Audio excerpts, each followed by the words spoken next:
From jaw-droppingly awful playground routines to questionable flirting methods, these movie scenes all ultimately earn their place in the unwanted wing of the Cinematic Hall of Fame. I'm Gareth from WhatCulture.com, and here are 8 movies everyone remembers for one terrible scene.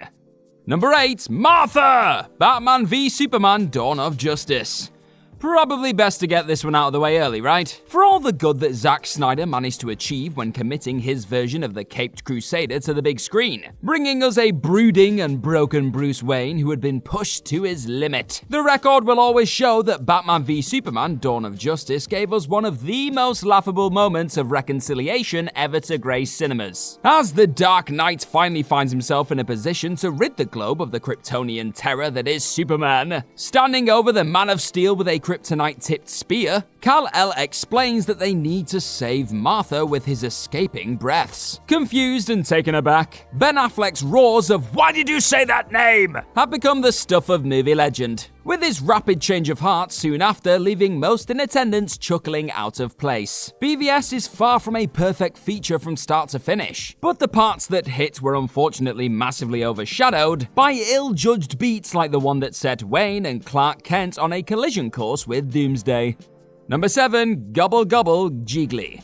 Now, I promise this list is not just an excuse to fire shade at Ben Affleck projects of the past. No, seriously, it's not. But that being said, it would be pretty difficult to deliver a collection of this ilk without shining a spotlight on the absolute dud that was 2003's Jiggly. And in particular, the scene that has since outgrown the flop itself, depicting Jennifer Lopez's Ricky attempting to seduce Affleck's Larry Jiggly in the bedroom during the ill-fated rom-com. 2 lines very nearly killed off both stars' careers in 10 seconds flat. Setting the stage for some rumpy-pumpy, Lopez's utterance of "it's turkey time" is only bettered or worsened by her unintentionally shiver-inducing follow-up of Gobble Gobble. The project itself acted as the nail in the coffin of writer-director Martin Brest, with a once-promising voice buried underneath a deluge of criticism hurled at this embarrassingly awful picture and scene. Number 6, Garbage Day! Silent Night, Deadly Night, Part 2.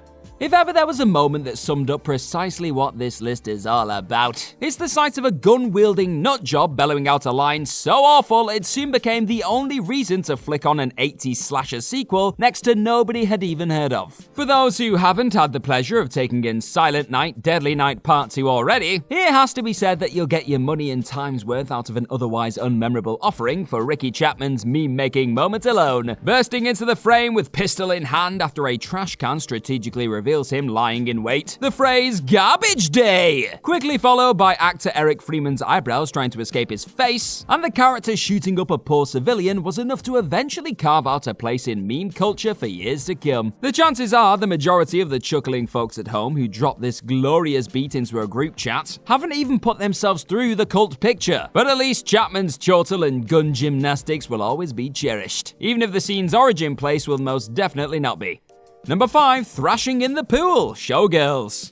Leaving absolutely everything on the table throughout her teen star image-smashing turn as Nomi Malone in Paul Verhoeven's Showgirls in 1995, the performance that eventually earned the flick cult status as time rolled by comes equipped with its fair share of head-turning sequences. But perhaps the scene which caused the most fuss coming out of the flick, notably due to its shockingly jerky nature in more ways than one, took place among the waters of a swimming pool. Stripping off for a dip with Kyle MacLachlan's Zach Carey, Elizabeth Berkley's Malone soon takes an impromptu champagne shower before the pair begin to get rather intimate. Or rather, Berkley proceeds to do her best impression of a drunken regular trying their best to stay on top of a mechanical bull. The scene was such a flop that it actually took home the unwanted gong of worst movie sex scene when it came time for Empire to judge the cinematic shows of affection. But I guess that counts as it at least making a bit of a splash in the end? Yeah? Okay, moving on.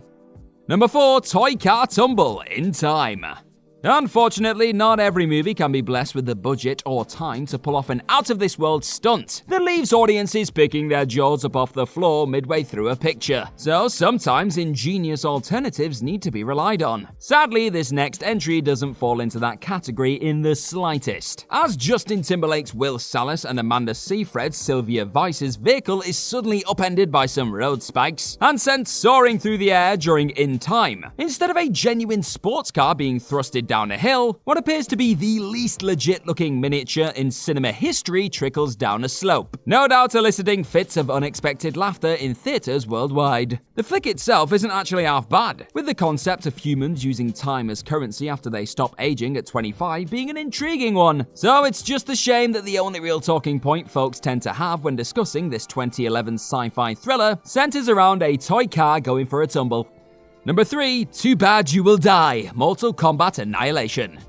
Jumping into another piece of dialogue so spine-tinglingly terrible that it has far outlived its source, here's that time a line many consider to be the worst in screenwriting history sliced its way into existence. Upon revealing herself to very much be alive to her daughter Katana, the mighty queen of Edenia, Sindel, utters a phrase in Mortal Kombat Annihilation, which soon became the go-to response for many a cinephile on the back of returning to the dance floor, after going missing in the club a few hours earlier. The jolting riposte of "Too bad you will die" still carries the potential to catch even the most passionate of Mortal Kombat 2 fans off guard, with Miseta Vanda's power pose and screen-piercing finger point filling out this seriously rotten moment. It quickly became a bizarrely endearing calling card for the then latest botched attempt at breathing life into a video game on-screen project. That being said, it still acts as an unlikely highlight to what is otherwise an all-round stale and steaming turd of a sequel in the end.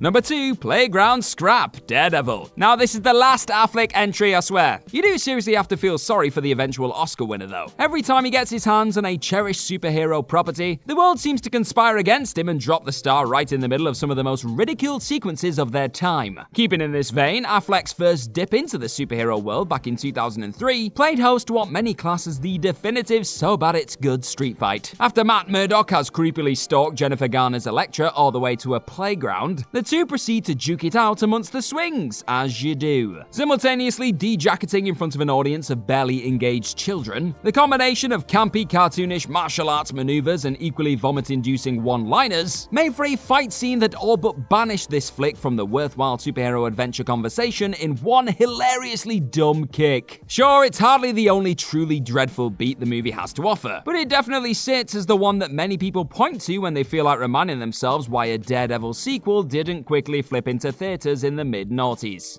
Number 1, oh hi Mark, The Room.